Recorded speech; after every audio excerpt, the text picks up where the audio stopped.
Hi everybody, Stefan Molyneux from Free Domain Radio. I hope you're doing well. I have an essential conversation for you to listen to. We are here with Dan Roodt. He is a well-known Africana commentator and the author of many books, including Raiders of the Lost Empire, South Africa's English Identity, The Scourge of the ANC, the African National Congress, and Johannesburg in 5. Roodt also founded the Pro-Afrikaans Action Group, PRAAG, in the year 2000, and you can find out more about that organization at Prague, praag.co.za. And you can follow Dan on Twitter at twitter.com/Dan Roodt, and that's ROOD. Dan, thank you so much for taking the time today. Thank you very much, Stefan. So I have visited South Africa twice when I was younger, and I remember getting embroiled in the late 80s and the early 90s at a time when the Western media was hysterically denouncing South Africa and its white rule in truly apocalyptic, downright Nazi terms. And I remember having debates saying, it's complicated, it's complex. You know, one man, one vote, one person, one vote is most likely to end up with tribal warfare, with the decay of the economy, and certainly with a pillaging of the past resources built up by white rule and a resulting collapse in the currency. I wonder if you could help people to understand why South Africa was so central to the narrative in the 80s and 90s, and why it has vanished from Western consciousness and the Western media as the promised land has failed to materialize. Well, I think it also has to do with the evolution of Western society post-war. You know, during the 1960s, we had the famous kind of leftward turn in the West, and the rise of all the counterculture movements, hippie movements, and also, especially in Europe, you had a lot of Marxism, leftism, even Maoism coming through, the 1968 student uprising in Paris. And I think that particular generation of politicians or young people, they then moved into positions of power towards the late 70s and early 80s. You also had somebody like Jimmy Carter in the US, who was in power in the late 70s. And that gave an impetus to this whole anti-South African campaign. And it was an orchestrated propaganda campaign against South Africa. And I think it must be one of the few examples where a country, or a regime rather, such as we had, capitulated simply because of a kind of a propaganda onslaught, or a kind of a semantic war, to use a term kind of popularized recently by Marine Le Pen, which I quite like, the notion of a semantic war, that you're actually changing the meanings and simply through manipulating messages and media can you actually bring down an entire country. And that's exactly what happened in South Africa. And, I think our people, the Afrikaners, were quite naive in certain respects, and they completely underestimated this whole propaganda thing.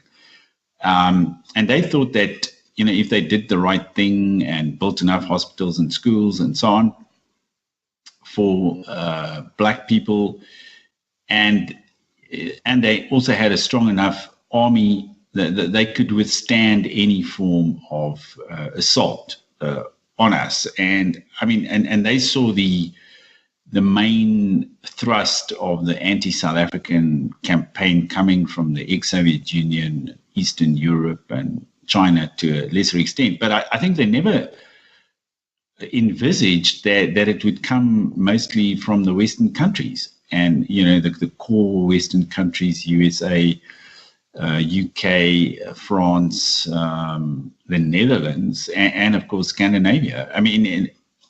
Scandinavia actually financed the whole thing almost single-handedly. In fact, in 2004, the Swedish ambassador was on the radio here in South Africa, and he said on air that without Sweden, the ANC would never have come to power. And I think he was very much right, and I expected some sort of at least media attention to that statement after he'd made it, but there was just deathly silence afterwards. And I think I think you can still quote him on that, and I perfectly agree with that. Right. Now, let's talk a little bit about the relationship between the ANC and communism. And I've talked in a number of presentations about how the communists, almost as soon as they seized power in the brutal deposition or deposing of the Romanovs, they immediately set about attempting to use racial tensions in the West to begin to destabilize the West. And not many people understand the relationship between communism and what has been called the civil rights movement, but it seems very explicit with the ANC. Oh, yes. Ironically, the ANC was almost a front for the Communist Party. And in fact, there was a famous kind of gathering around about 1968 in Tanzania. As far as I know, it was a kind of game reserve there called Mahoro, and the Tanzanian government under Julius Nyerere had put it at the disposal of the ANC to have their conference, because they hadn't actually met in years. And the entire movement was, in fact, moribund. I mean, in the 1964 famous or infamous Rivonia trial, when Mandela and Goldberg and all these people were jailed, after that, the whole thing petered out, and there were only a few exiled ANC members and Communist Party members left overseas who'd actually fled the country. And the whole thing was being kept alive by a grant from the Soviet embassy in London. The Soviet embassy was giving them £30,000 a year to keep the entire thing going. And I mean, you probably, and anybody would realize that, I mean, you can't overthrow a kind of a medium-sized power like South Africa was at the time with £30,000 per annum. I mean, you wouldn't get very far at all. I mean, that hardly paid for, I mean, the salaries of the main figures in the movement. But in 1968, they had that meeting in Mahoro, and apparently some members of the ANC were actually ready to throw in the towel. And one of the members of the Communist Party was actually saying that, I mean, we're talking about a war against South Africa and overthrowing the regime and revolution and so on, but it's all just a big fantasy. And up to now, we haven't shown any proof of that, or we haven't really struck any blow against South Africa at all. But then, old Joe Slovo, who was the stalwart of the South African Communist Party, actually foreign born. He was born in Lithuania, only came to South Africa at the age of 10 or 11, and then got involved in kind of trade unions in Johannesburg and the Communist Party from the 1940s onwards. He also had a wife called Ruth First, who was also a raving communist. Her dad was also a communist. In fact, her dad might have been, I'm not sure if he was the leader of the party or one of the leaders, but he was very active in the communist movement in South Africa at the time. But in 1968, they were ready to actually stop the whole thing and can it. And then old Joe Slovo stood up and said, no, we just write up a document and we'll get funding and eventually we'll get the whole thing going again. And then it sort of ended on a slightly more optimistic note. But in fact, if it hadn't been for the Swedish money that started flowing soon afterwards, because Olof Palme came to power in 1968 in Sweden, and there was a small group of communists in South Africa, including the Nobel Prize winning author Napin Gordimer, who was part of that circle. And there was also a Swedish journalist by the name of Per Westberg. And they together persuaded Olof Palme and the Swedish parliament eventually to vote this secret budget for the ANC. And then the money started flowing and they could get use it for propaganda. And eventually, I mean, they had these sort of so-called military training camps in a few African countries, in Tanzania, but also in Zambia later on. But they never actually managed to, to muster any sort of military challenge to South Africa. It was all on the level of urban terror and propaganda. And I mean, terrorism is sometimes described as propaganda through deeds. And, when you place a bomb in a supermarket or something, it causes a lot of publicity, and, it has a great effect on the population.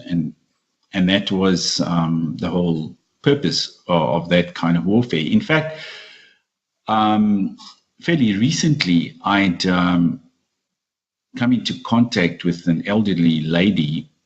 She was liberal, or she's sort of become more conservative now, but her father was a liberal politician in the 1950s in South Africa. He was a member of parliament. I think his surname was Friedman.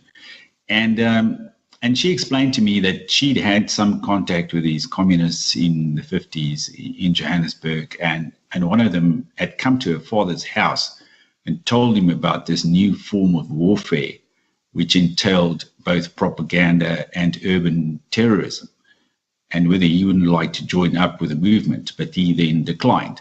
But there was a whole discussion apparently going on at the time, and they eventually, shortly after 1960, decided on doing this, and because they couldn't really get much popular support at all in South Africa. And in the 1960s, economically, we were so successful, there was full employment in the country, and there weren't any real grievances among most of the population, except now in a sort of an abstract philosophical way, the whole system as it was at that time, which wasn't entirely democratic. There was a kind of democratic system for whites, and to a lesser extent for coloreds and Indians. But apart from the black homelands, the urban blacks were excluded from the whole voting system, although they could vote for municipalities.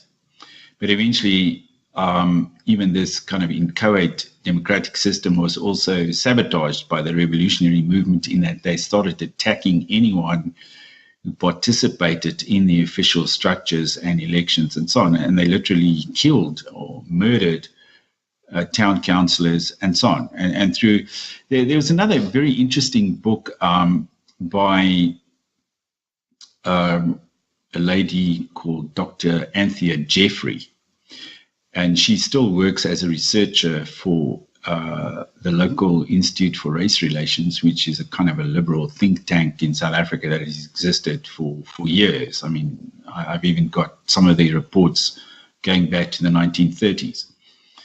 And she wrote a book entitled People's War.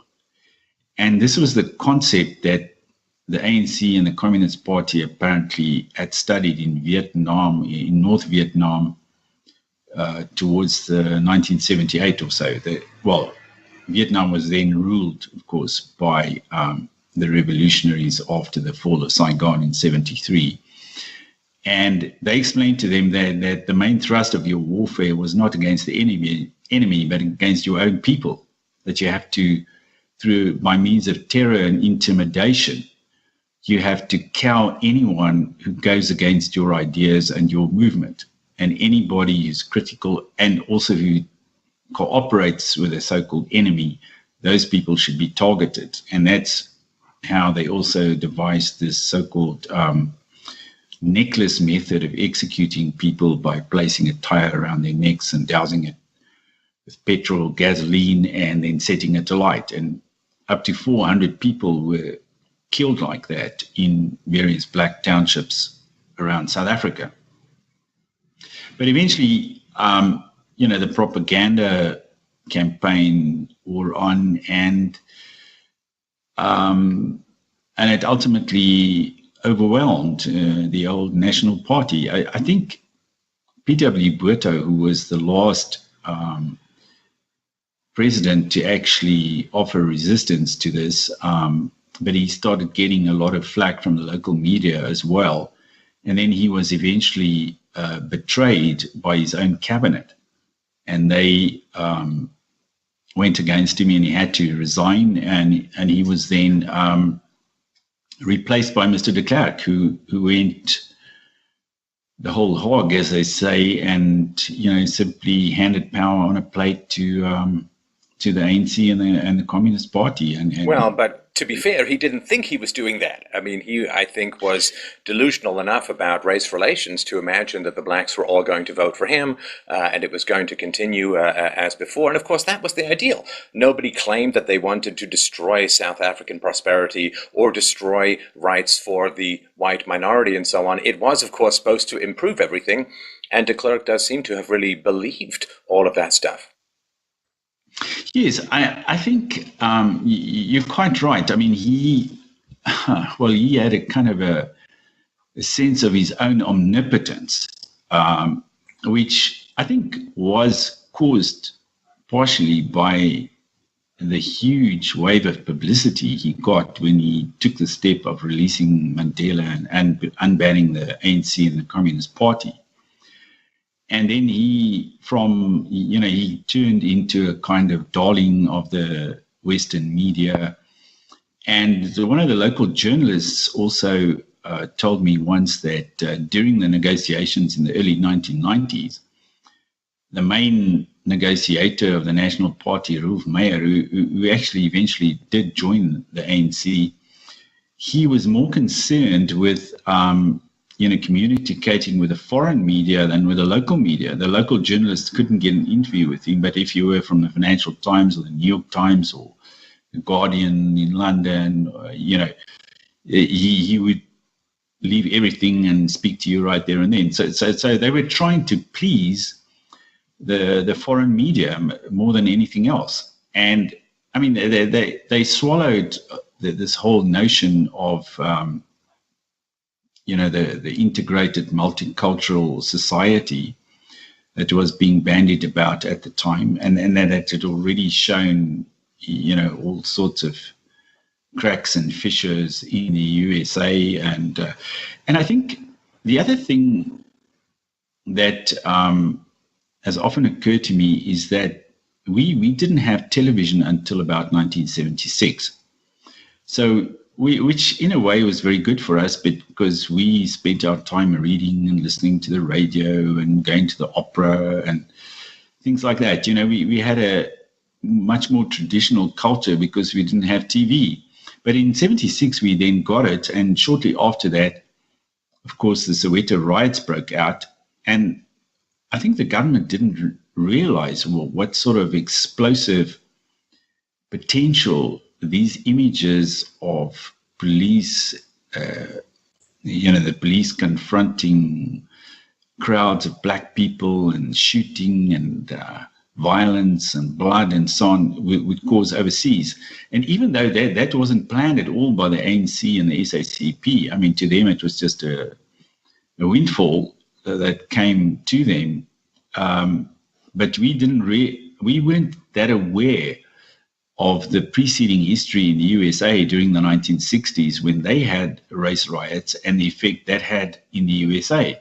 So I think they should have been a lot more prepared for that kind of thing and kind of anticipated it. But when it happened, they were quite unprepared. And that's also why there was, an unfortunate loss of life also during the riots, which was then used to point fingers at the government and just how fascist and Nazi-like and so on they were. And of course, there was that famous picture of Hector Peterson, which, was sent all over the world. But apparently the same photographer had taken pictures the very same day or the next day of a white policeman, as far as I recall, who was himself massacred. He was slaughtered on the spot And he took pictures of that, but those pictures never made it into print anywhere. They Well, of simply course. I focused mean, every on. time there's white on black violence,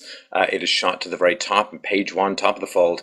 But black and white violence must be ruthlessly suppressed, even though these statistics Yes, are far yes. greater in the West for And black and white violence. ironically, Hector Peterson in that famous photo, he was shot by a black policeman, almost by accident, because he'd wandered into the line of fire between some rioters and these policemen. So he wasn't shot by a white policeman, but of course the black policeman was seen as acting on behalf of the white minority government, so-called.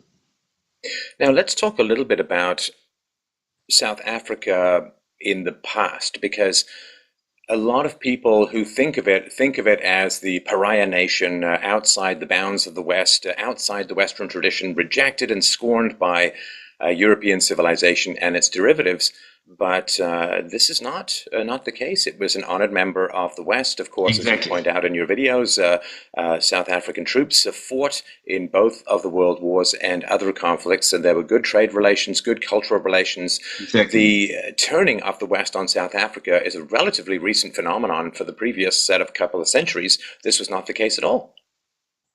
Yes, you're quite right. In fact, I would say it really started in the early 1960s, and especially during the tenure of Dr. Verwoerd, who was a very competent man, and you might not agree with him, but he had this notion that of so-called separate development, and that blacks should be developed in their own areas and using their own culture, and there shouldn't be a blanket westernization of Africans. And in some respects, his ideas correspond to what some of the more radical black nationalists are saying today, and what they've been saying for quite a number of years. But it started. There was even a visit by the Russian-born composer Stravinsky, who then lived in the USA in around 1962, and he performed here. And then there were voices on the sort of more or less on the left or the extreme liberal wing of the opposition at the time who said that he shouldn't come to South Africa, But there weren't any boycotts, there weren't any sports boycotts. That only started in the 1970s, really. And I think it sort of reached a high point in the 1980s. But of course, Reagan fended off sanctions on South Africa, and he was eventually his presidential veto was overturned in the USA at the behest of the Black Caucus in America. And in fact, the Republicans went against their own president and voted with the Black Caucus in order to overturn his presidential veto against sanctions on South Africa. But coming back to the issue of South Africa being part of the Western system, yes, throughout the 20th century, we were part of the Western system. We were part of the founding of the British Commonwealth in 1931. We had one of the Boer War generals, Jan Smuts. He was a very brilliant man who he was the first person in the UK to pass both law examinations at Cambridge in 1 year. It was kind of an astounding feat. He was almost a genius, old Smuts. And he fought, on the Boer side, he was actually the state attorney of the Transvaal Republic at the time. But after the war, and especially when we got self-rule again in 1910, he became more pro-British, and because he'd studied in the UK at Cambridge, and eventually he became one of the major figures in the British Commonwealth. And in fact, you can even now find it online. There's black and white footage during the Second World War of a meeting of both houses of Parliament in the UK, being addressed by Smuts, and where Churchill introduces him, and then he gets a standing ovation from both the House of Lords and the lower house in Britain, and they looked up to him as one of the leaders in the Western world. And he is reputed also, because he was a lawyer by training, he was reputed to also have been very active in drafting the Universal Declaration of Human Rights and the Constitution of the United Nations. So from that moment onwards, where we were seen as part of the family of Western nations, we fell to, as you put it, into this abyss where we were considered to be a pariah state.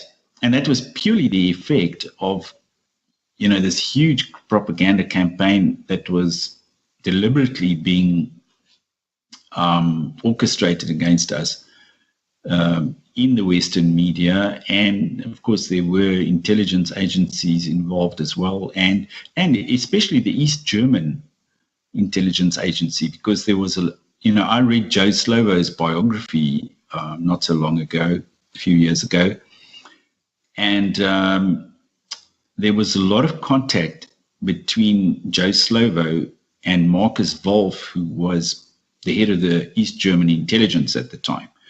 And they also devised this whole strategy of undermining South Africa's image in the world, and also setting up some sort of counterintelligence network to our intelligence network. And they also supplied them with explosives and detonators and so on for their terrorism campaign in South Africa. We had about 200 terrorist incidents. So it's very ironic today, that truck that killed the people in Stockholm, where Sweden is now experiencing terror firsthand, but during the 70s and 80s, they were actually financing it against us here in South Africa. Well, this kind of blowback is something I want to get to in a few minutes. And just when I was watching your interviews and reading some of your articles, Dan, before this conversation, it struck me when you were talking about how the ANC took over in 1994. 1994 was, of course, when the ANC took over chief political power in South Africa. It was also the year that the Bell Curve was published, the book by Herrnstein and Murray, talking about racial differences in IQ. And one of the great challenges is that, of course, the communists say, well, everyone's equal, and the only reason that there are inequalities is due to oppression. Now, if you accept that standpoint, that everyone's just kind of one big blob, we're all chess pieces that are pawns, there's no kings, no bishops, or anything like that, then the only difference is in outcome, in wealth or political influence can result from exploitation. And so if you take that Marxist paradigm, then you look for the countries with the greatest wealth disparities and you say, aha, this must be where there is the most exploitation. And that, I think, was what drove the ANC, and it drives the communist world model. The other explanation, which is actually founded in IQ science, in genetic research, in brain size measurements, and so on, is to say, well, there are discrepancies in IQ within groups, right, within whites, within blacks, and between groups as well. Doesn't allow you to judge any individual, but when you zoom out enough, you can look at the big picture. And one of the explanations is to say, well, in sub-Saharan Africa, blacks have an average IQ of 70, which means that if you give them equal votes to whites who have an average IQ of 100, you are going to end up with a much shorter time preference, much more corruption, many more problems in your society.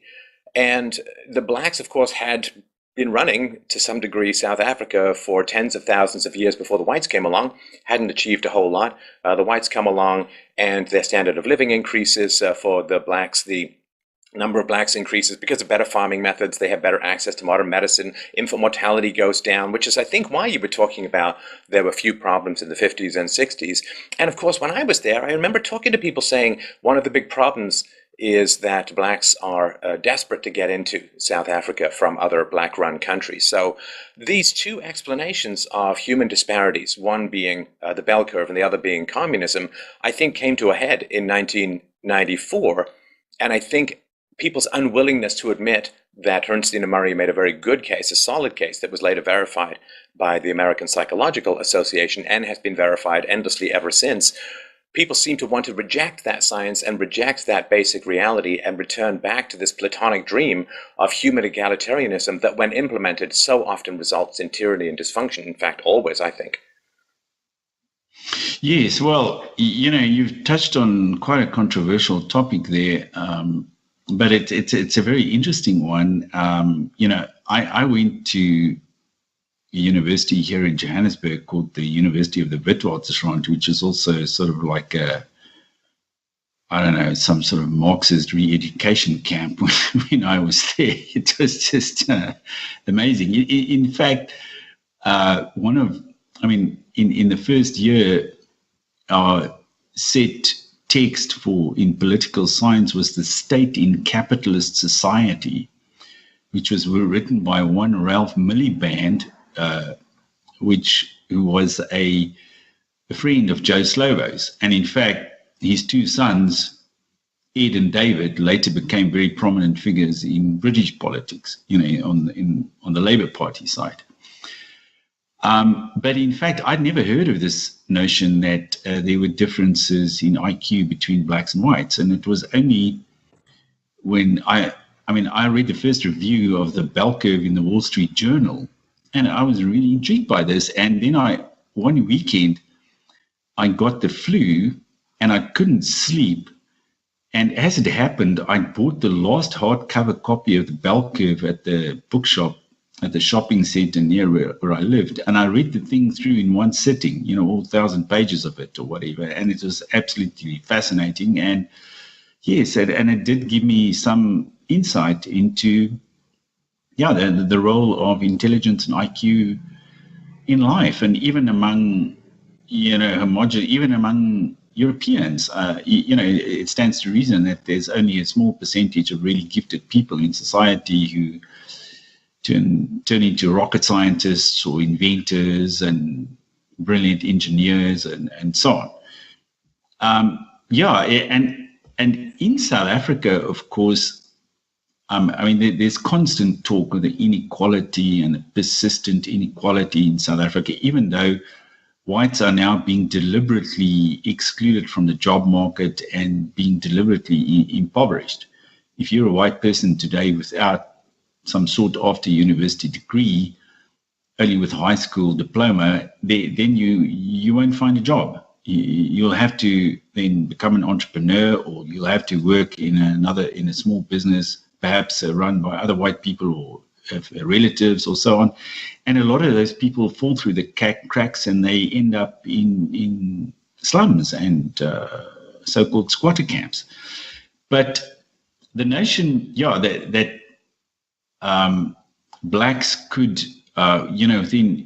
without the shackles of segregation and apartheid and so on, within a few years, they would turn into academic stars, and you would have a narrowing of the so-called achievement gap that you also have in the USA between blacks and whites. That was very persistent here in liberal thinking. And it's funny to interrupt, but I just wanted to drop in a data point for people to sort of track this, because it's controversial insofar as it upsets people. It's not controversial scientifically. I've had so many experts on the show going through the data. It's controversial as the world being a sphere. But it's upsetting to people.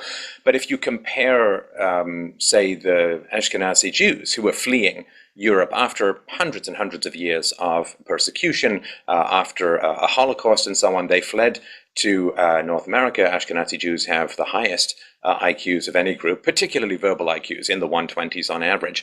It took them 4 years, arriving penniless with no possessions, arriving in North America. It took them 4 years to achieve income parity with the native population. And if you look, of course, at the Japanese and the Chinese, they do very well in the supposedly endlessly racist white society because they have higher IQs than whites on average. So it is one of these things that puts the world in focus. But it is very disturbing to a lot of people who have this leftist idea that it is all environment and all your relationship to political power and the means of production. That's all that produces human disparity. That is a fantasy that has taken so many blows from both science and reason and empirical evidence. And it seems to be almost impossible for some people to even begin to question this fantasy, let alone start to let go of it. And, we'll talk about the consequences for Europe and the canary in the coal mine idea, but our unwillingness and inability to talk about this basic reality is absolutely astonishing. And it's almost like people would choose rather to lose their entire civilization than bring up scientific facts.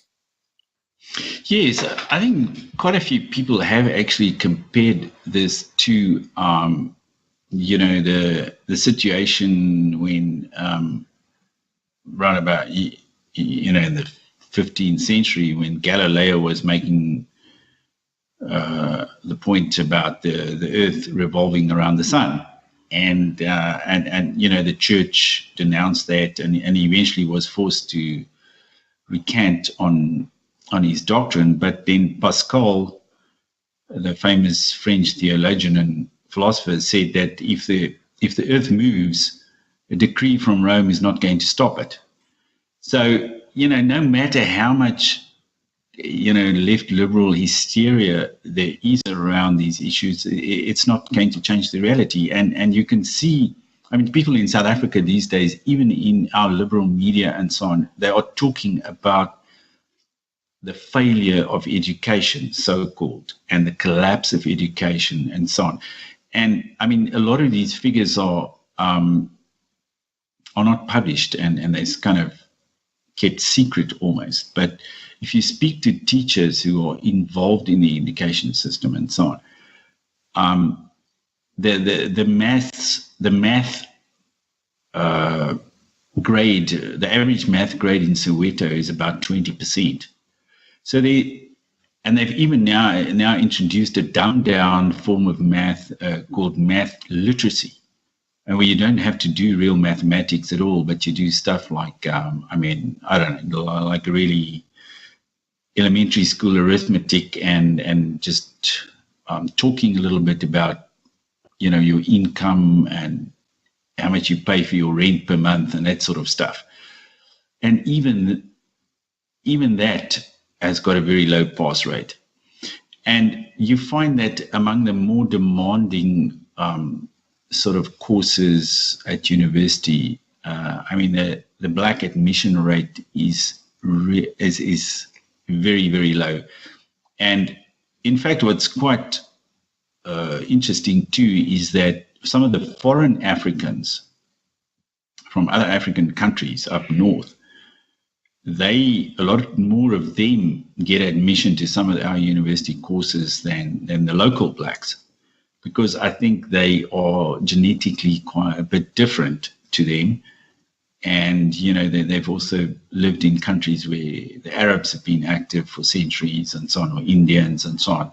So they might not be, they're not of the same kind of genetic stock as our local Bantu-speaking peoples. Yeah, no, and I remember I remember way back in college in the course of race relations pointing out to the teacher that in America, West African blacks have a higher per capita income than whites, if America is so racist. But of course, the very smartest and most able of the West African blacks were the ones who emigrated to the West and did enormously well. So, there's so much data pushing back against this pure environmentalist, purely relation to political power, means of production narrative as to explain inequality, that how much reality do you have to reject to not even examine this? And this is why I've been talking about this over and over again, because we do have to follow the truth wherever it leads. We do have to follow facts, reason, evidence, and science wherever it leads, because societies which reject reality do not last for very long. Yes, exactly. And you can see, if you look at a place like the Congo, for example, what's now called the Democratic Republic of the Congo, which was a fairly prosperous country when the Belgians were still there. But from the moment when they were kicked out and the nuns were raped and there was a terrible violence in the early 60s, that country has never recovered from that. It's still mired in civil war and degradation and corruption. It's literally a jungle. The infrastructure has gone to pieces. And Mozambique was the same thing. There are all these pictures all over the internet of buildings and hotels and so on that the Portuguese built in Mozambique.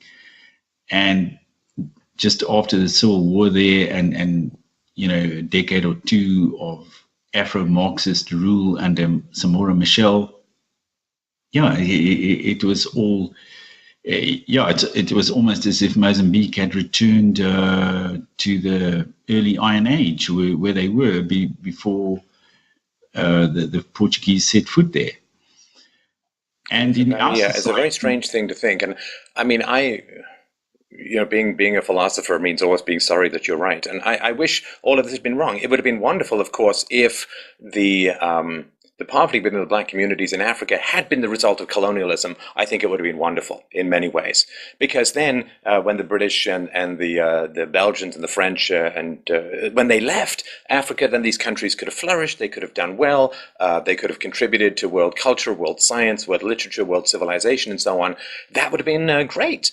But of course, the result has been that as the Europeans have left Africa, there was a huge population increase that occurred as the result of European rule, the rule of law, and some free markets, good medicine, and so on.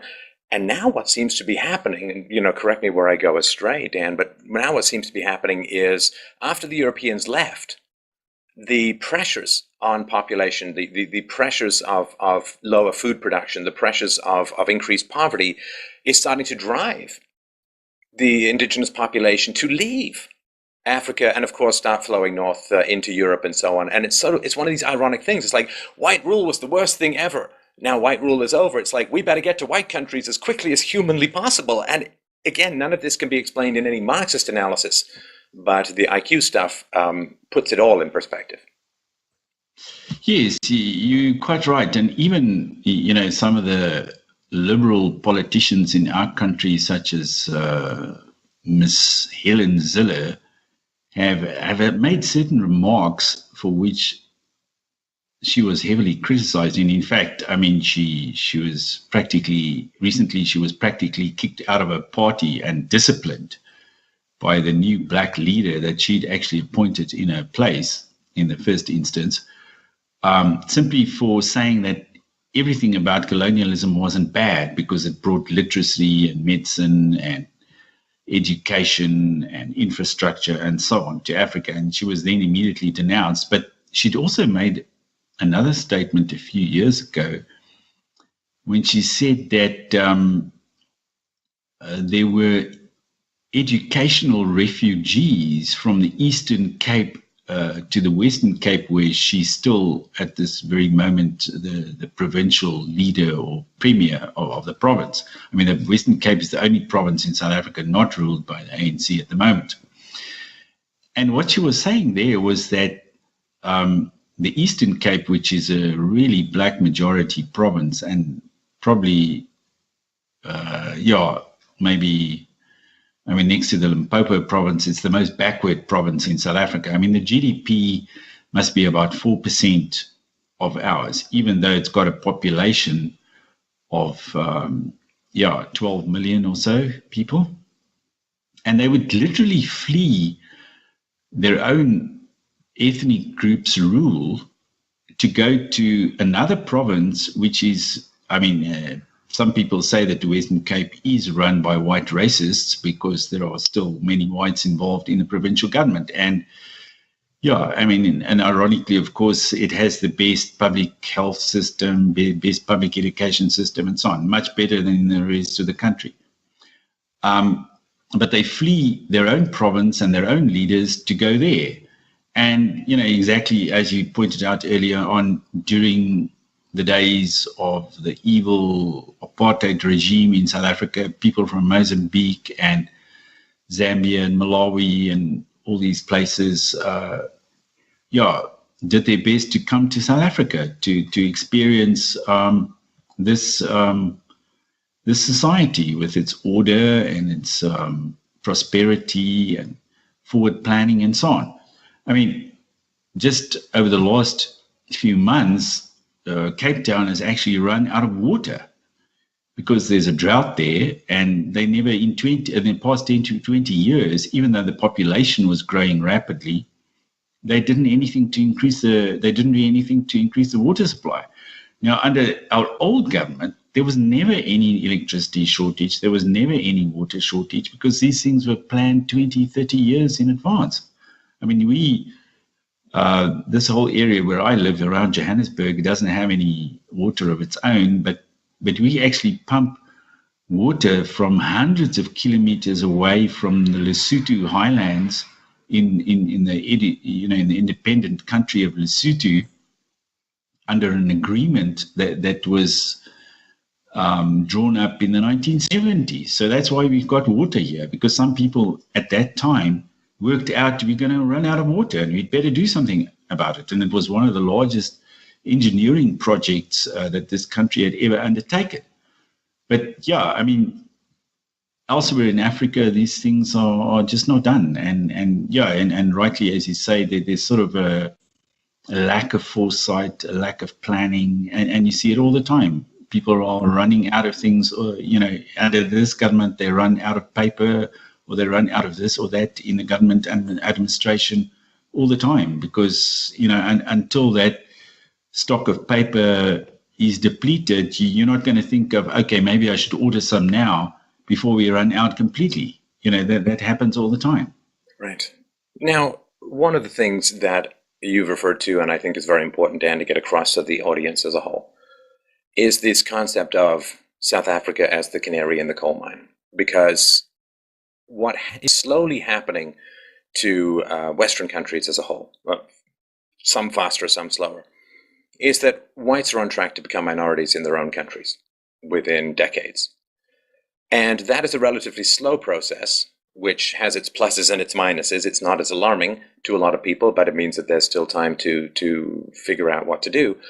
But what is slowly happening in Europe happened overnight to some degree in South Africa, in that politically whites became a minority within the country. And what can you help Europeans to understand what they can look forward to, so to speak, based upon the South African experience? Yes. Yeah, a very interesting area that you're exploring there too. South Africa is so complicated that it's difficult to, convey it to outsiders who are not familiar with all our local issues and circumstances and so on. But, if for example, a country like France would have, if the French had to become a minority in France, the first thing that would happen would be that street names would change. And everything that happened before, say France became a black-run country, say in 2030 or something, then everything that had happened before that would be considered to be racist and colonialist and so on and evil. And the entire history of the country, like our history, would become suspect and denounced and eradicated from syllabuses and so on. And then inevitably there would also be a system of affirmative action, because there would be this natural inequality between educated Europeans and incomers who come from third world countries, where they've never had a good education system, and where the bulk of the population inevitably drop out, or they fail their courses and they are not university material. We've seen that at our universities, which used to be very peaceful and ordered before, they've now become prone to riots and sit-ins and strikes and so on, something that we never before experienced. But I'm sorry to interrupt you, Dan, but you pointed out in one of your talks, there are riots every day. Every day, yes. Somewhere, someone is setting fire to something, someone is attacking someone, there's some group rampaging through the streets, breaking windows. It is a daily occurrence which was incomprehensible prior to 94. Yes, exactly. Now we've got about 15 protests every day. These are the police figures, and about half of them turn violent. And it could be that they only burn, a few things quite superficially, or they can literally burn down houses or go on the rampage, loot stores and liquor stores and that sort of thing. I mean, it happened in the USA, of course, as well in the 1960s and even more recently. But here it's a daily occurrence, and people don't even, I mean, they seem to think that you just have to live with it. And then that's part of the system now, that there are daily riots and so-called protests. They've got this term for it, a service delivery protest. So when people start burning stuff, they call it a service delivery protest, because the logic goes that they're not getting enough free stuff from the government. Therefore, that's why they riot. And therefore, the solution is to have more handouts and more free stuff for the rioters, and then it'll stop. But it never stops. Well, and just as blacks were excluded from the political life in South Africa, when whites become a minority, it seems that whites get excluded from the economic life within the country, which, arguably is a little bit more dire. Particularly, as you point out, if I remember the numbers, there are hundreds of thousands of whites stuck in hopeless dead-end squatter camps with little access to medicine, to water, and so on. These are horrendous situations and environments, and they're legally barred from going in and getting work because of quota systems and barriers and general racism against whites in South Africa. Yes, precisely. And even, there are still some whites who work for some of the major corporations and so on, but they are not allowed to hold jobs. They are merely appointed on a contract basis as consultants and so on. So if you have got some special skills that are needed by some of the major corporations, they will use you for 2 or 3 years, but on a contract basis as a consultant, but you've got no job security, you've got no pension or medical aid or anything like that. You're simply a hired hand, and if they don't need you anymore, they just get rid of you. Whereas, blacks get all the perks, they get appointed in these jobs, and of course, the corruption is completely endemic now to South Africa. If you drive around Johannesburg, it will be noticeable to you how many expensive cars there are on the road, and the vast majority of those cars are driven not by white people but by black people, and they didn't get that car or that house or whatever because he listed some kind of high-tech company on the stock exchange. He got it because he knew somebody in government, and they did some sort of a deal. He supplied something to the government, which he got from another company, and he took a cut of 20% in between. And, there's a whole system of cronies, they call it crony capitalism, going on in South Africa. And even in the liberal media, our liberal media that are also always ready to, praise our government and what a great country we have now under democracy and so on. Even they are now continuing on to the fact that this cannot continue forever, because eventually the resources of the country, and especially our financial resources, will simply be depleted, and our infrastructure will fall to pieces.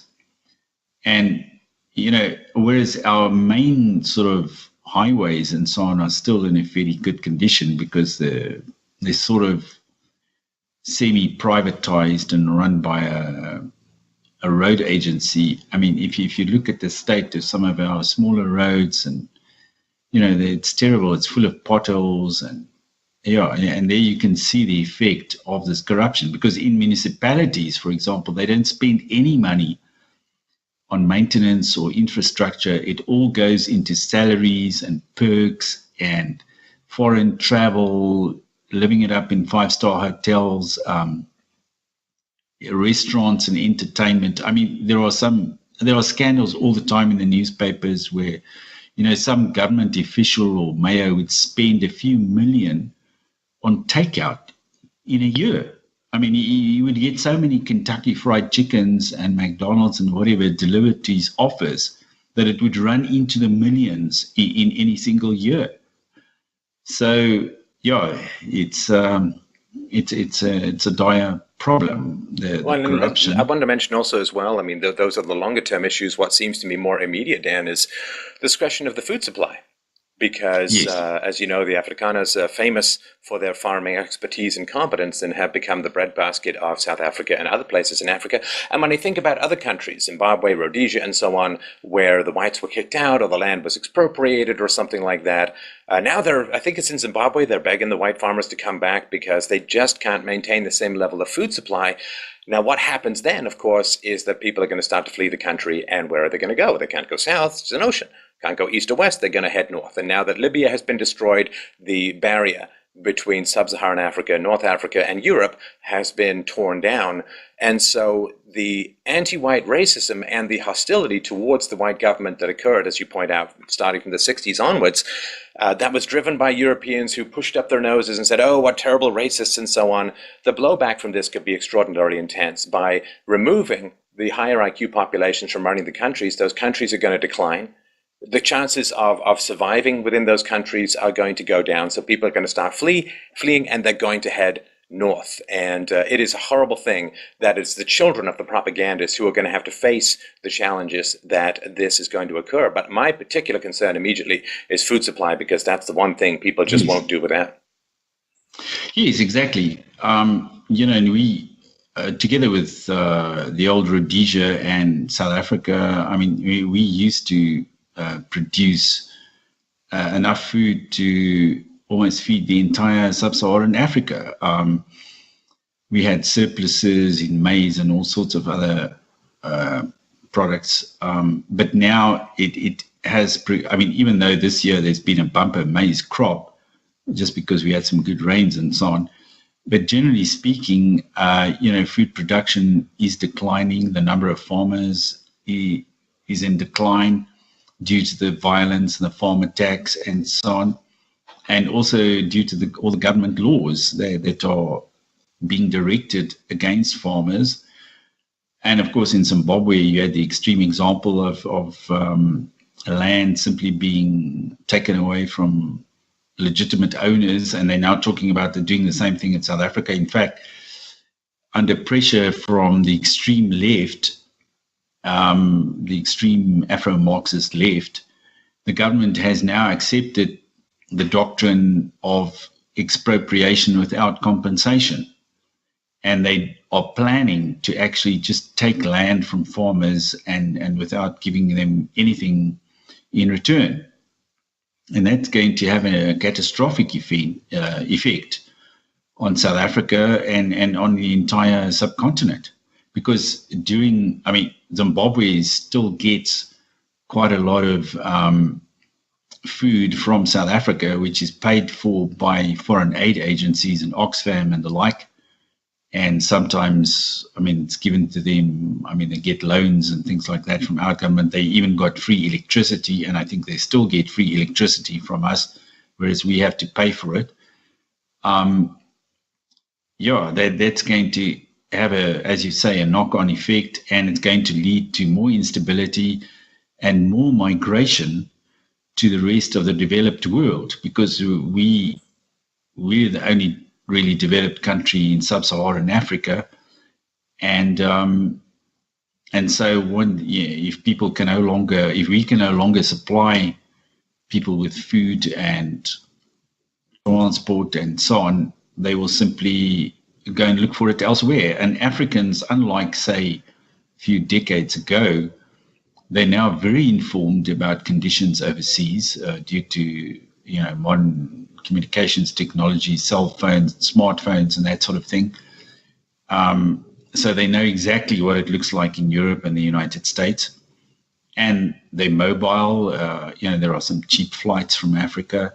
And there are already colonies and ethnic networks all over the Western world, in Toronto and London or Frankfurt, New York, everywhere. There are already African immigrants there, and their relatives will come over as well. And once there's a sort of a pull factor there, and once the push factor from Africa rises, the process of migration will accelerate.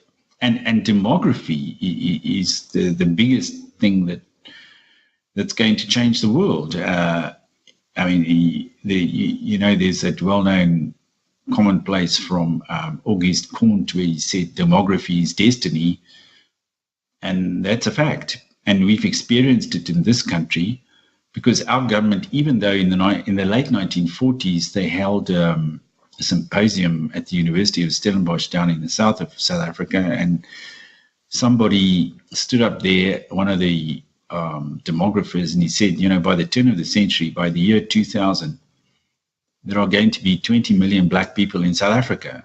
And I mean, everybody said that was just impossible. How can that happen?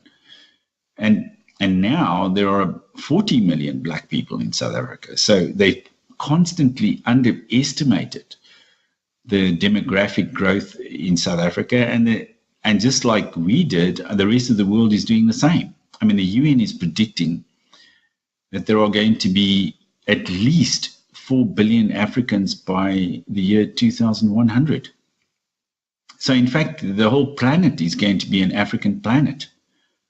And they will be migrating and settling in other centers and taking them over. I mean, and unless the ideology changes in the world from this kind of, the multiculturalism and cultural Marxism and so on to a much more kind of pagan doctrine of, each to his own and, know your enemy and that sort of thing. I mean, there was one American commentator who a few years ago wrote a book about that America had to look more towards pagan examples from Greek and Roman times to deal with its enemies rather than altruism or, Christianity or, feeling sorry for people.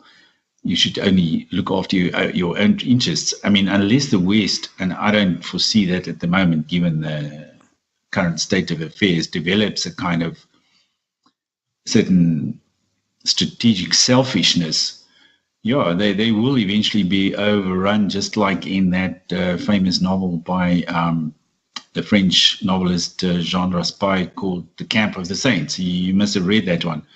I mean, it was even translated into Afrikaans here, and I know it was read all over the world. And in that book, he presents, I think, a very alarming and kind of, but it's also prophetic view of the end of the West when Europeans are simply, outnumbered by people from the third world, and especially from Africa, where there's been such huge and galloping demographic growth. Right. Well, it is a big challenge. In talking about the IQ issues, my hope is that we can start to get scientists and geneticists working on these issues, find out, explore, get more of the map of the genome, try and figure out what the differences are and whether any solutions are possible, because I have no problem with people who are smart. The problem is, of course, if there are huge populations that can't achieve Western standards of education and intelligence, what is going to happen to the West when that sort of host population diminishes, and it's going to be incredibly destructive for everyone. So it's a challenging topic. I really, really appreciate you taking the time to talk about it. We will put links to your material below. Dan's work is essential to look at. We kind of need to shake off our video game induced slumbers to some degree and start looking at the future of our civilization. A civilization like the roads aforementioned are not things that last forever. They must be protected and maintained and invested in. And now I think the time has come for that. So just remind everyone to check out the Pro-Afrikaans Action Group, Prague with 2 A's. That's praag.co.za. Follow Dan on Twitter. There's also, we've also got an English website at prague.org. Prague.org. Okay, we will link to that as well. And you can follow me on it was Twitter. viciously hacked about a year ago, but we've managed to fix it again. We lost a bit of data, but a lot of the material is still there, so you can go and have a look at that. All right, well, we'll put a link to that as well. And you can follow Dan on twitter.com/Dan Roodt, ROOD tea. And thanks again, Dan, for your time today. I really, really appreciate the work that you're doing, bringing this information to light. Well, thank you very much for the opportunity to interact with you, Stefan. And I'm also a great admirer of your videos and your discussions and your combination of politics and philosophy and current affairs. I think you've got a unique approach that's needed today in the current state that we find ourselves in.